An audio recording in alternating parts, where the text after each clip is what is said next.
सध्या सगळीकडे चिंतेचं वातावरण आहे, कारण की कुंभमेळा येतो आहे. सिंह राशीमध्ये जेव्हा जेव्हा गुरु हा ग्रह येतो त्यावेळेस नाशिक नगरीमध्ये कुंभ मेळा हा केला जातो. याही वर्षी कुंभमेळा आहे, परंतु त्याचा कालखंड 2 वर्षाचा आहे.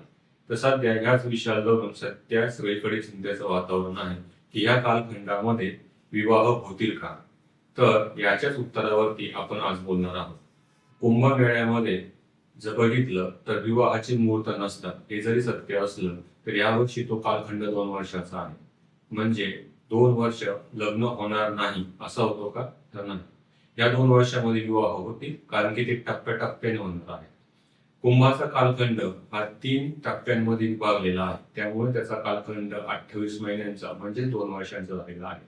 अन्यथा कुंभाचा कालखंड हा 6 महिने किंवा फार फार ते 1 वर्षभर असतो.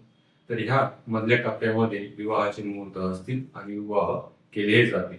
आता पहिला जो टप्पा आहे कुंभाचा, त्याचा जर विचार केला तर तो कालखंड आहे 31/10/2026 ते 24 जानेवारी 2026. या कालखंडामध्ये कुंभाच्या परवाने नाही, म्हणजेच या कालखंडामध्ये विवाह होणार नाही. परंतु जेव्हा गुरु हा पुन्हा कर्क राशीमध्ये प्रवेश करत आहे तेव्हा विवाहाचे मुहूर्त असतील. म्हणजे जानेवारी पासून ते जून पर्यंतचा कालखंड हा विवाह मुहूर्तांसाठी आहे. त्यामुळे पुढच्या वर्षी 2027 मध्ये आपण जानेवारी ते जून या कालखंडामध्ये विवाह नक्की करू शकतो. त्याच पद्धतीने पुढच्या वर्षी परत नोव्हेंबरनंतर विवाहाचे मुहूर्त आहे. त्यामुळे जरी 2 वर्ष कुंभ असला तरी देखील या 2 वर्षांमध्ये विवाह होतील. त्यामुळे कोणत्याही प्रकारे विवाह करण्यासाठी घाई करण्याची गरज नाही व ज्यांची विवाह जमलेली नाही त्यांनी चिंता करण्याची आवश्यकता नाही. धन्यवाद.